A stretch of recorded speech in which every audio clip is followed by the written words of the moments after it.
जहरीला जाम, मरती अवाम, 3 की मौत, जिम्मेदार कौन? जांजगीर चांपा में जहरीली शराब ने 3 लोगों की जिंदगी छीन ली। रोगदा गांव में जहरीली शराब पीने से 3 लोगों की मौत हो गई है, जिसमें एक सेना का जवान भी शामिल है। तीनों एक ही गांव के रहने वाले हैं। इन्होंने गांव के ही एक शख्स से देशी शराब खरीदी थी।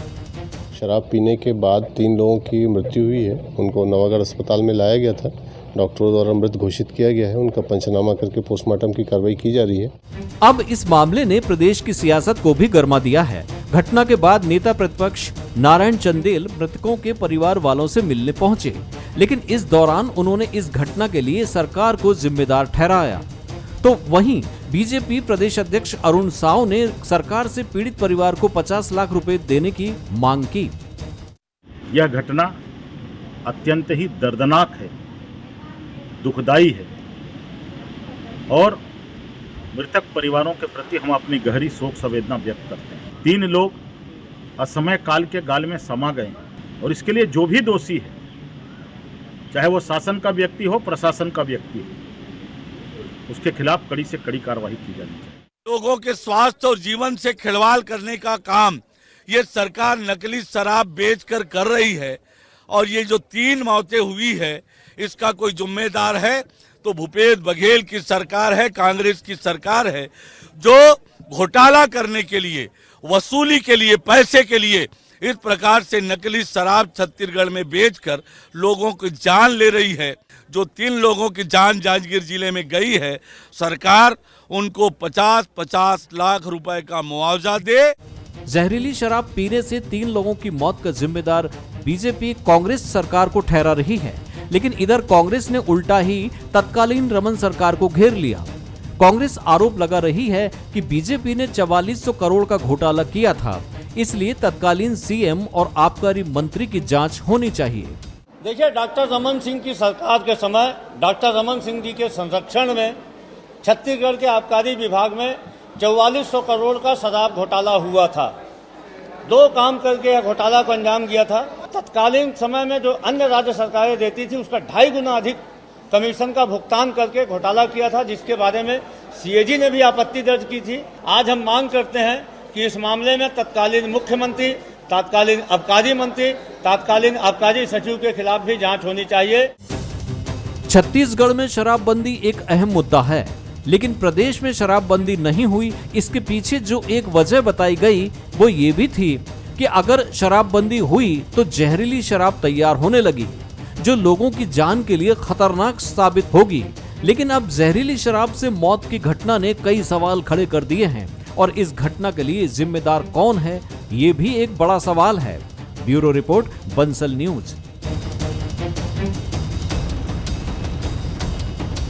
छत्तीसगढ़ में जाम छलकाना कोई नई बात नहीं है, लेकिन जब वो जाम जश्न के बीच जहरीला बन जाए, खुशियां बांटने के बजाय मातम में बदल जाए, तो फिर शराब सुरूर नहीं सवाल खड़े करती है। जांजगीर में किराए की दुकान से लाई गई शराब यूं तो शादी के जश्न को दोगुना करने के लिए लाई गई थी, लेकिन क्या मालूम था जिंदगी की नई पारी शुरू होने से पहले ही ये उनकी अंतिम यात्रा बन जाएगी। सवाल शराब का नहीं है, सवाल इस बात का है, क्या बिहार और झारखंड की तरह छत्तीसगढ़ में भी अब शराब के नाम पर मौत बटने लगी है? क्या छत्तीसगढ़ में भी शराब के जहरीले सौदागर घूमने लगे हैं? अगर ऐसा है तो न सिर्फ छत्तीसगढ़ की सरकार पर गंभीर सवाल उठते हैं, बल्कि स्थानीय प्रशासन को भी कटघरे में खड़े करते हैं। दावा किया गया है लोकल शराब से मौत हुई, तो क्या लोकल शराब के नाम पर मौत बटेगी? क्या जाम में जहर परोसा जाएगा? और अगर ऐसा है तो मुख्यमंत्री का कल का यह कहना कि लॉकडाउन के दौरान जहरीली शराब की वजह से कई मौतें हुई थी, जिसको देखकर उनकी हिम्मत नहीं शराबबंदी करने के लिए, तो ये एक बड़ी बहस का मुद्दा बन जाता है। नमस्कार, आज के मुद्दे में आप सभी का स्वागत है। मैं हूं आदित्य नामदेव। मुख्यमंत्री ने कहा कि शराब मामले की जांच होगी। जांच होनी भी चाहिए, क्योंकि ये एक ऐसा मामला है जो उन आरोपों को हवा दे रहा है जिसमें ये दावा किया जाता है कि छत्तीसगढ़ में जमकर शराब की अफरा तफरी हो रही है और शराब में घोटाला कर बाहर से अवैध शराब मंगाई जाती है। आज चर्चा इस बात पर करेंगे कि शराब घोटाले के सियासी शोर के बीच जहरीली शराब से 3 मौत क्या एक संयोग है या फिर नई साजिश का हिस्सा? चर्चा इसी विषय पर हमारे साथ बातचीत करने के लिए 3 बेहद खास मेहमान मौजूद हैं। हमारे साथ कांग्रेस से चंद्रशेखर शुक्ला साहब मौजूद है, बहुत स्वागत करता हूं मैं उनका। हमारे साथ बीजेपी से नवीन मार्कंडे जी मौजूद हैं, बहुत स्वागत करता हूं मैं उनका। हमारे साथ वरिष्ठ पत्रकार के तौर पर रुचि शर्मा जी मौजूद है, बहुत स्वागत करता हूं उनका। सबसे पहले चंद्रशेखर शुक्ला साहब के पास चलता हूं। शुक्ला साहब, शराब से मौत भी अब होने लगी है, कब करेंगे बंद अब शराब? एक बहन के हाथों की मेहंदी अभी तक नहीं सूखी, मांग का सिंदूर मिट गया। क्या कर रही है आपकी सरकार? अब तक इस पूरे मामले को लेकर कितनी कार्रवाइयां हुई हैं और क्या कुछ किया आबकारी विभाग ने? कृपया विस्तार से बताइए। देखिए आदित्य जी, जो बबूल का पेड़ भारतीय जनता पार्टी के शासनकाल में बोया गया था, उसके कांटे की चुभन आज प्रदेश की जनता को महसूस होने लगी है। बारंबार इन्होंने कसम खाया नशाबंदी की, शराबबंदी की, चाहे वो 2004 का घोषणा पत्र हो, 9 का हो, 13 का हो, पर हर बार शराब बंद के नाम पे कमेटियां बनाई, आयोग बनाए, समिति बनाए, और परिणाम क्या हुआ कि इन्होंने बियर और अंग्रेजी शराब को प्रोत्साहन देने का निर्णय ले लिया।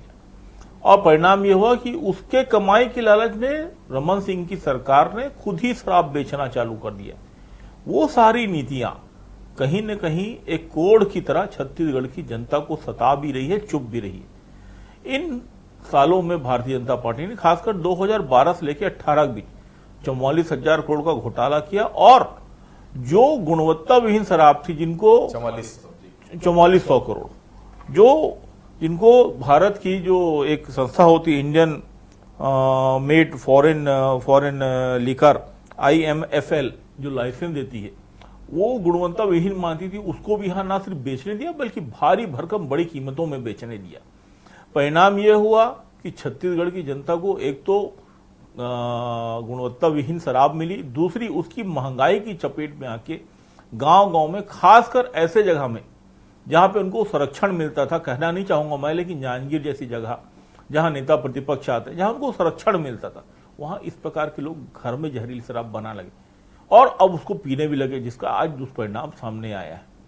हम तो प्रयास कर रहे हैं कि लोग कैसे भी करके शराब छोड़ें, लेकिन जब तक ये सामूहिक प्रयास सामाजिक प्रयास में ना बदल जाए, एक सामाजिक लड़ाई में ना बदल जाए, इन परिस्थितियों में छोड़ना संभव नहीं। क्योंकि यदि इस प्रकार अचानक यकायक बंद किया जाएगा तो छत्तीसगढ़ 7-8 राज्यों से जुड़ा हुआ कहीं ना कहीं शराब आएगा और जहरीली शराब आएगा, और परिणाम वही होगा जो गुजरात में हुआ, जहां सालों से शराबबंदी है और लोग 70 लोग शराब पी के मर रहे हैं। बिहार जहां 10 साल शराबबंदी है, जहां प्रति वर्ष 500 से 800 लोग शराब पी के मर रहे हैं। तो इस परिणाम को रोकने के लिए हम अपने स्तर से सचेत भी है, सतर्क भी, प्रयासरत भी है। लेकिन जो पेड़ बबूल का इन्होंने बोया था, मैंने कहा ना, उसके कांटों की चुभन हम लोगों को लग रही है। नवीन जी, आप लोग आरोप लगाते रहते हैं अवैध शराब आती है, क्या आपके आरोपों की आज पुष्टि हो गई ऐसा लगता है नवीन जी? जी बिल्कुल, आपने सही कहा कि आरोप जो लगाते थे, और हम लोग जो अभी कहे लगातार कि भाई अवैध शराब के साथ में जो नकली शराब भी लोग बेचवा रहे हैं, छत्तीसगढ़ जो सरकार है वो साबित हो गया है। दूसरा तरफ मैं और कहूंगा कि उल्टा चोर जो है कोटवार को डांटे, ये जो चरितार्थ जो करने का प्रयास जो है हमारे कांग्रेस के जो प्रवक्ता जी हैं वो कर रहे हैं, ये आपके सामने और जनता के सामने स्पष्ट है। भाई जब आप देख रहे हैं कि चुनावी घोषणा पत्र में इसने वो बातें कहें कि शराब बंदी करेंगे, दूसरे तरफ लगातार अभी शराब पर घोटाले हो रहे हैं। ये तो 3 साल का शराब घोटाले जो 21-22 करोड़ रुपए का जो लगा है वो तो है ही, इसके अलावा अभी ये 2023 के शराब घोटाला इनका बाकी है, वो भी जुड़ेगा। और अभी मुझे जो और भी लोगों से बातचीत ऐसे हुई है, वो जो है ये तो लिखित और कहने से सबूत के साथ पकड़ाया गया है, और बाकी जो वारे न्यारे किए हैं वो तो 2000 करोड़ रुपए से भी ऊपर का ये घटनाक्रम बना हुआ है। और मैं कह रहा हूं कि ये जो सरकार है वो हाथ में हाथ पकड़कर बैठी है। जब इतने सारे आरोप लगाए, और आपने बताया, अभी मैं न्यूज में ही देख रहा था कि भूपेश बघेल जी ने स्वीकार किया कि लॉकडाउन में उस समय जहरीली शराब बिका है। तो जब जहरीली शराब बिका है, ये चीज खुद स्वीकार कर रहा है और स्वयं जो बेचवा रहा है अपने शासकीय सब दुकानों से, तो क्यों उस पर कार्रवाई नहीं किया गया? अभी तक सोया क्यों है? और अगर इसका दोषी और उस समय का भी जानकारी होने के बाद भी अगर उस पर कार्रवाई नहीं हुआ, और आज भी भूपेश बघेल जी अपने शासकीय स्थानों पर से बेचवा रहे हैं नकली शराब और अवैध शराब, और जिस तरह से घोटाले कर रहे हैं, ये तीनों के ये तीनों भारी गंभीर जो है स्थिति है हमारे छत्तीसगढ़ के लिए। और इसके लिए मैं तो कहता हूं अपराध बोध भूपेश बघेल जी को होना चाहिए कि इतनी जो 3 मौतें जो हुई है उसकी पूरी जिम्मेदारी भूपेश बघेल और उनकी पूरी सरकार की है। जी नवीन जी भूल गए शायद, शराब सरकार का शराब बिकाना इनकी तरफ से ही शुरू हुआ था इनके शासनकाल में। जी उसने नकली शराब और जो है जो घटिया शराब जो बेचवाए हैं, जहरीली शराब जो बेचवाए हैं, मैं उसकी बात कह रहा हूं और उसके कारण से ये मौतें हुई है। आपका जो मामला है 2023 के चुनाव में बड़ा मुद्दा बनेगा क्या? क्योंकि 2023 में शराबबंदी का मुद्दा तो हो गई, अब जहरीली शराब का भी मुद्दा आ गया है। क्या लगता है इसे अगर राजनीतिक तौर पर अगर जोड़कर देख सकते हैं क्या इस पूरे घटनाक्रम में? आदित्य जी शराबबंदी को लेके बोल रहे हैं या शराब के घोटाले को लेके बोल रहे हैं? इसके आप चुनावी मुद्दा बनाना चाह रहे हैं? दोनों चीजें बोल रहा हूं। जी शराबबंदी का मुद्दा भी और जो जहरीली शराब आ रही है, नवीन जी जो आरोप लगा रहे हैं उस पर बिल्कुल आपने सही पूछा था कि ये हुआ था वाकई, ये शराब ये शुरू हुआ था, ये जो आदर्श मॉडल जो प्रस्तुत कर रहे हैं जो हिंदुस्तान का अनोखा मॉडल ये रमन सरकार ने लेके आया था, लेकिन उसको बहुत अच्छा एग्जीक्यूट किया है भूपेश सरकार ने।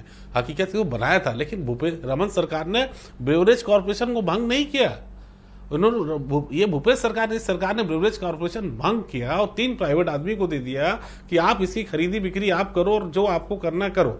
जैसे ही 3 प्राइवेट आदमी को दिए ये इतना लंबा घोटाला सामने आ गया 3 साल का, और इससे कई गुना और है, ये बात हकीकत है। मैं व्यवहारिक तौर पर कहूँ तो शराबबंदी का मुद्दा जो है प्रैक्टिकल पे पॉसिबल नहीं है। हमारे यहाँ पेशा कानून है, 52% हमारे यहाँ जो 62% लगभग वैसा क्षेत्र है जहाँ वनवासी क्षेत्र है जहाँ हम बंद नहीं कर सकते, 7 राज्यों से घिरा हुआ है, अब बहुत ज़्यादा राजस्व आ रहा है। तो ये चीज़ें संभव व्यवहारिक दृष्टिकोण से किसी भी सरकार के लिए नहीं है। मैं आपको कहूँ कि भारतीय जनता पार्टी भी इतने शानदार तरीके से नहीं बोल सकती कि हम इसको आएंगे तो हम इसको बंद करेंगे, नहीं बोल सकती, क्योंकि ये व्यवहारिक दृष्टिकोण से संभव नहीं। हाँ, वो तो कांग्रेस ने भी नहीं किया था। हकीकत में कांग्रेस ने भी उसको घोषणा पत्र में नहीं लिया था। आप गौर से देखिए आदित्य जी, घोषणा पत्र का इशू वो आइटम नहीं है उनका, जो योजना है या उनके वादे घोषणा पत्र का नहीं है। लेकिन राजस्व की जो आय है 6,800 करोड़ नंबर 1 की और 6,800 करोड़ नंबर 2 की, जो माना गया है कि जो एक ही दुकान से जो आरोप लगते आ रहे हैं कि एक काउंटर इधर कच्चे का, और उसी का ये नतीजा है नकली शराब, जिसको आप देख रहे हैं कि जो अपने मापदंडों के अनुरूप नहीं बन रही है, इसका कोई लेखा जोखा नहीं है, उसके कोई मापदंड नहीं है, तो वैसी शराब अगर बाजार में जाएगी और इससे अगर मौत होती है तो जिम्मेदार कौन होगा, इसका आकलन भी आज हमको करना जरूरी होगा। और निश्चित तौर पर जो आपका मूल सवाल था कि ये सवाल चुनाव के समय जाएगा कि नहीं, ये बिल्कुल जाएगा। शराबबंदी का भी जाएगा, शराब घोटाले का भी जाएगा, और ये भी जाएगा कि हम शराबबंदी से शुरू हुए थे, शराब घोटाले में खत्म हो रहे हैं। ये एक बड़ा सवाल जनता के सामने 2023 में नवंबर में देखने को मिलेगा। चंद्रशेखर जी, आपके लिए शराब सामाजिक मुद्दा है या राजनीतिक मुद्दा? नहीं, देखिए आदित्य जी, ये पूर्णतः सामाजिक मुद्दा है। राजनीतिक सामाजिक मुद्दा था, तो आपने कहा था कि अधिसूचित क्षेत्रों को छोड़कर बाकी क्षेत्रों में हम शराबबंदी करेंगे। दोनों चीजें कॉन्फ्लिक्ट कर रही जी। हाँ आदित्य जी, हमने स्पष्ट कहा था कि हम शराबबंदी का प्रयास करेंगे, लेकिन वह चीज बगैर सामाजिक सौहार्द के, बगैर सामाजिक संगठनों के सहयोग के पूरा नहीं हो सकता। मैं आपको कालांतर में लेके जाऊंगा। 2004 और 2008 और 2013 तीनों ही साल भारतीय जनता पार्टी घोषणा पत्र में था। यहां तक कि 1-2 मीटिंग में तो सुदाम सिंह साहब ने और रमन सिंह ने कहा था कि भले चुनाव हार जाए लेकिन ना शराब पियेंगे ना शराब बांटेंगे। झन पीहू शराब, नशा है खराब, इनका नारा हुआ करता था। और हर उस संगोष्ठी के बाद शराब की बोतलें और गिलास छलछलाए करते थे। ये तो मेरी आंखों देखी चीज है। मैं आपको बता रहा था, नवीन भाई ने कहा शराबबंदी के बाद, मैं पहली बात तो भूपेश बघेल जी ने शराब पी के मरे लोगों नहीं कहा, सैनिटाइजर पी के मरे। बातों को डिस्ट्रक्ट करना मेरे भाई नवीन से कोई सीखिए। सैनिटाइजर पी के लोगों ने कोरोना काल में की थी। और दूसरी कोरोना काल की मैं 2-3 घटना बता दूंगा। मंडला से शराब 2 ट्रक आई, कवर्धा में पकड़ाई, मध्य प्रदेश के डिस्टिलरी से निकली अवैध शराब मंडला मध्य प्रदेश से भेजी गई थी छत्तीसगढ़। किसने भेजी? वहां भाजपा की सरकार थी। भाजपा के नेताओं ने यहां के अपने सहयोगों भेजी ताकि कोरोना काल में आप शराब बेच सके। डिंडोरी में पकड़ाई और सेम इसी तरह अंबिकापुर में मध्य प्रदेश बॉर्डर में पकड़ाई, और सब बार 2 ट्रक 3 ट्रक पकड़ाई। ये ऑन रिकॉर्ड है। हमारी पुलिस ने पकड़ा और आया था सामान उत्तर प्रदेश और मध्य प्रदेश। तो साबित होता है कि अवैध शराब का धंधा कौन करता है। तीसरा एक प्रश्न जो मेरे मन में हमेशा कौन होता है जी, कि अभी शराबबंदी को लेके, शराब घोटाले को लेके भारतीय जनता पार्टी अग्रेसिव है और उनकी राजनीतिक सहयोगी ईडी इंफॉर्मेंस डायरेक्टर लगातार छापे मार रही। इसके पहले तक शराब पी के कोई नहीं मर रहा था। इन्होंने ना 1 रुपए जब्त किया, ना एक अवैध शराब जब्त की, लेकिन अचानक ये घटना जांजगीर में नेता प्रतिपक्ष के क्षेत्र में होना इस बात को इंगित करता है कि कहीं प्लांट तो नहीं किया गया है गरीब लोगों के बीच जहरीला शराब भारतीय जनता पार्टी द्वारा कांग्रेस को बदनाम करने के लिए। ये मेरे मन का प्रश्न है, बिल्कुल मैं जवाब ले लेता ये मेरे मन का प्रश्न है, और ये प्रश्न हर किसी छत्तीसगढ़िया के मन में आएगा कि कहीं ये 2-4 लोगों को मार के कांग्रेस को बदनाम करने की घृणित साजिश तो नहीं, क्योंकि इस प्रकार की हरकतें ये लोग करते हैं और कर चुके हैं। चाहे वो आप कर्नाटक देख लो, चाहे वो बंगाल देख लो, हर जगह सरकार को बदनाम करने के लिए हर प्रकार के साम नाम दंड भेद सारे हथकंडे अपनाते। नवीन जी, आज जो मौत हुई उसे आप लोग राजनीतिक नजरिए से देख रहे हैं कि जैसा मुख्यमंत्री कह रहे हैं वैसे नजरिए से कि सामाजिक, मैं बोल रहा हूं नवीन जी के पास चल रहा हूं। जी नवीन जी, राजनीतिक नजरिए से देख रहे हैं कि ये जैसा मुख्यमंत्री कह रहे हैं कि सामाजिक बुराई वैसा मान के चल रहे हैं, क्योंकि आपके नेता प्रतिपक्ष भी गए थे आज, राजनीति करने के लिए गए थे या वाकई में गंभीरता को इस पूरे मुद्दे को आप लोग समझ रहे हैं? नवीन जी देखिए, ऐसा है कि इस तरह से अगर घटनाएं होती है और उसको आप या हम या कोई भी व्यक्ति अगर राजनीति कहे तो मैं समझता हूं कि ये बहुत गलत और बहुत बुरी बात है। इसलिए क्योंकि मौतें हुई है और मौत हुई है, उस परिवार का दर्द जो है उसको कौन समझेगा।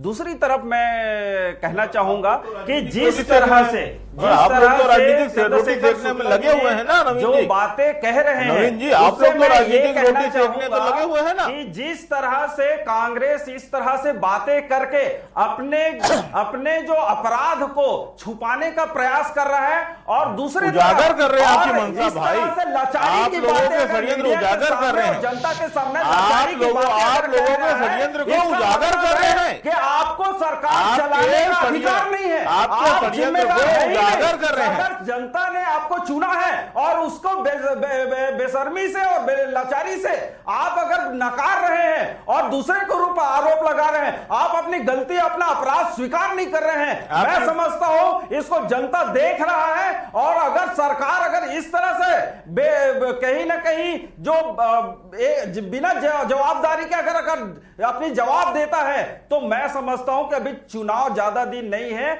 और उसमें जनता आपको वही सबक सिखाएगी कि आप अपनी जिम्मेदारी से मुकर रहे हैं। ऐसा है नवीन, आपकी बदहवासी और बौखलाहट दोनों आपकी भावनाओं को दर्शा रहे हैं। आपकी बदहवासी और बौखलाहट सत्ता में है, आपकी बदहवासी और बौखलाहट दोनों आपको स्पष्ट कर रही है। बेचारी की बौखलाहट और बदहवासी, बदहवासी और बौखलाहट, आप इसका मतलब है कि सत्ता चलाने के शासन करने के लायक नहीं है, जी, आपको जी। तो तत्काल इस्तीफा दे देना चाहिए। जी, जहरीली शराब का छत्तीसगढ़ में आना कितना गंभीर आप मान रहे हैं, क्योंकि ये घटनाएं बिहार और झारखंड में सुनाई देती थी, क्या झारखंड से शराब आ रही है नकली या जहरीली जो कहे जा रहे हैं? उचित जी, इस आदर्श मॉडल में इसलिए कह रहा हूँ क्योंकि आबकारी की आदर्श मॉडल इसलिए कि हम छत्तीसगढ़ उसको सेल करती है, इस नीति को सेल करती है अन्य स्टेट में, इसलिए आदर्श कह रहा हूँ। इस आदर्श मॉडल में कोई सेल छत्तीसगढ़ में रह के नहीं लगाया सकता, क्योंकि सरकार बहुत सजग है, खासकर इस मामले में आबकारी नीति को लेके। तो निश्चित तौर पर यहाँ बनाना उतना आसान नहीं है, क्योंकि बिल्कुल निगाह है सरकार की कि उनकी जेब में कोई दूसरा आदमी हाथ नहीं डाल सकता। निश्चित तौर पर ये मुझे लग रहा है कि इम्पोर्ट होकर आ रही है अन्य स्टेट से या अन्य राज्य जो सराउंडिंग में है छत्तीसगढ़ के, वहाँ से आ रही है। पिछली बार के अनुभव के आधार पर हम ये कह सकते हैं कि या तो वो मध्य प्रदेश से आती है या उड़ीसा से आती है, झारखंड से आती है, ऐसे भी कयास लगाया जा रहा है जो एक माना जा सकता है कि इंपोर्ट हो रही है, अन्य स्टेट से इंपोर्ट हो रही है। जी चंद्रशेखर जी, आपके जो अधिकारी थे झारखंड में शराब नीति के कंसल्टेंट थे, अब आप बताइए, मैं कहीं पढ़ रहा था बिहार झारखंड के सहारे यहाँ पर शराब आ रही है, यहाँ के लोग तो ऐसे हैं नहीं, यहाँ के लोग बहुत सीधे साधे हैं, क्या जहरीली शराब वहीं से आ रही है? किसी एक दुकान में तो जहरीली शराब आई नहीं होगी चंद्रशेखर जी, आप भी जानते हैं कि किसी एक किराना दुकान में जहरीली शराब बिक गई और 3 की मौत हो गई। क्या कुछ किया अब तक आबकारी विभाग ने? क्योंकि ये छोटा मोटा नहीं, बड़ा षड्यंत्र है जो साफ तौर पर इशारा कर रहा है। चंद्रशेखर जी, पहली बात तो कि छत्तीसगढ़ की किसी भी शराब दुकान में जहरीली शराब नहीं है, क्योंकि भारतीय जनता पार्टी पोषित ईडी सक्षम है जांच करने में, वो कर रही, और उन्होंने एक क्वार्टर भी नहीं पकड़ा। जो मिला वो किराना दुकान मिला, वहां कहां से पहुंचा इस बात की जांच पुलिस भी करेगी, आबकारी विभाग भी करेगी, और जो ऐसा कर रहा है उसके खिलाफ कड़े दंड जाएगा। आप ये बात को डिस्टर्ब मत करें, घुमाए मत। छत्तीसगढ़ के शराब दुकानों में ना जहरीली शराब थी, ना है, ना मिलेगा। मैं फिर कह रहा हूं, ये भारतीय जनता पार्टी का षड्यंत्र हो सकता है और एजेंट के थ्रू इसने यहाँ सप्लाई करवाया है। मैं उसका भी जवाब दे दूं। के अधिकारी को एजेंट बनाकर झारखंड भेजा और उस एजेंट ने यहाँ सप्लाई करवाया है। जी पर्याप्त समझ दूंगा मैं। जी चंद्रशेखर, 2017 में ये नीतियां बनी कि अब राज्य सरकार शराब बेचेगी। उस समय जो नीति बनी, उस समय जो अधिकारी वहां डिप्यूट हुए, जो काम कर रहे थे, उनमें से एक भी अधिकारी को नहीं बदला गया, एक भी ठेके को, एक भी प्रक्रिया को, एक भी सिस्टम को, यहां तक कि ट्रांसपोर्टेशन को, ठेकेदार को, दुकानदार को, यहां तक कि 60 वाट का बल्ब भी नहीं बदला गया। सब कुछ वही था जो रमन सिंह के समय था। तो निश्चित तौर पे जो अधिकारी थे, जो कर्मचारी थे, जो सिस्टम था, जो ट्रांसपोर्ट, सब इन्हीं का था। इनके समय सीएजी ने आपत्ति ली कि घोटाला हुआ है। हमारे समय सीएजी ने क्लीन चिट दी। दो अंतर समझिएगा, सब कुछ इनके समय की पॉलिसी चली आ रही थी, बस इनके समय घोटाला हुआ और हमारे को सीएजी ने क्लीन चिट दिया। और प्राइवेट लोग, और हमने किसी को झारखंड में बताइए, हमने झारखंड किसी नहीं भेजा, हमने किसी प्राइवेट को नहीं दिया। इस तरह से खेल खेला जा रहा है छत्तीसगढ़ में। ना हमने किसी को झारखंड भेजा, ना हमने किसी को प्राइवेट दिया। जो गए वो अपने दूसरे जिम्मेदारियों से मुकर नहीं सकते। आप भाग रहे हैं अपनी जिम्मेदारियों से। 4-4.5 साल हो गया जिम्मेदारी को आप निभा नहीं पाए। चंद्रशेखर जी भोगने को मिलेगा। चंद्रशेखर जी कहीं भागेंगे नहीं, यही जवाब देकर जाएंगे। चिंता मत करिए, हवासी बौखलाहट षड्यंत्र उजागर हो गया है और इसलिए वो इकबाल अहमद है आपके वो पूरे आरोप लगाने। समुद्र राम आपके हैं भाई, आपके समुद्र राम आपके हैं, समुद्र राम आपके हैं। और वही लोगों ने अवैध शराब, जिस समुद्र में आपने डुबके लिए यासी की वो आपके हैं। आपका एजेंट जिस समुद्र में डुबके लिए यासी की वो आपके हैं भाई। भूपेश बघेल से सीधा जुड़ा। अरे जिस समुद्र में आपने लिया यासी का डुबकी वो आपके है। आपने कैसे वो समुद्र आपका है। यहाँ के अधिकार जिसमें मारा माल हुआ है वो समुद्र आपका है। किसके आधार जिस पर समुद्र की लहरों में आप जीते हैं वो समुद्र आपका है। नवीन जी, वो सारा समुद्र आपका है। नवीन जी, चंद्रशेखर जी एक मिनट। नवीन जी, अब शराब की बात आ रही तो आप लोगों पर बड़ा आरोप कांग्रेस ने आज लगाया 4400 करोड़ के शराब घोटाले का, और साफ कहा रमन सिंह इसके सूत्रधार हैं। कांग्रेस का ये कहना है। सरकारी शराब की बिक्री किसने शुरू की थी नवीन जी? सीएजी ने आपत्ति ली है। भारतीय सरकार की बड़ाई महालेखा एजेंसी ने बनाया आरोप। 4.5 साल अपनी गिरेबान जब उसका वो तो तथ्य सामने आते जा रहे हैं, हुआ है, तथ्य सामने आते जा रहे हैं। सीएजी भारत सरकार की लेखा महानियंत्रक ने आपत्ति लेके आरोप लगाया है कि 44,000 करोड़ का घोटाला हुआ है। हमको तो क्लीन चिट दिया, हमारे समय तो राजस्व बढ़ा है। पूरे आरोप तो इसके ऊपर लगे हैं। नवीन जी 6,000 करोड़ चावल में घोटाला किया। जो झूला इन्होंने झूला, लहरों का जो आनंद लिया है वो समुद्र इनके नवीन है। जी, शराब बेचना किसने सिखाया था कि सरकार शराब बेचे? आपके शासनकाल में शुरू हुई थी। आजादी के बाद, आदित्य जी बता रहा हूँ, आजादी के बाद 55 साल 60 साल अगर इसने राज किया है तो आजादी के बाद शराब को बेचवाने का काम किसने किया है? ये बताइए मुझे आप। गुजरात में जो मरे, और जो गुजरात में मरे उसके लिए कौन जिम्मेदार है? तो 60 गुजरात में जो मरे उसके लिए कौन जिम्मेदार है?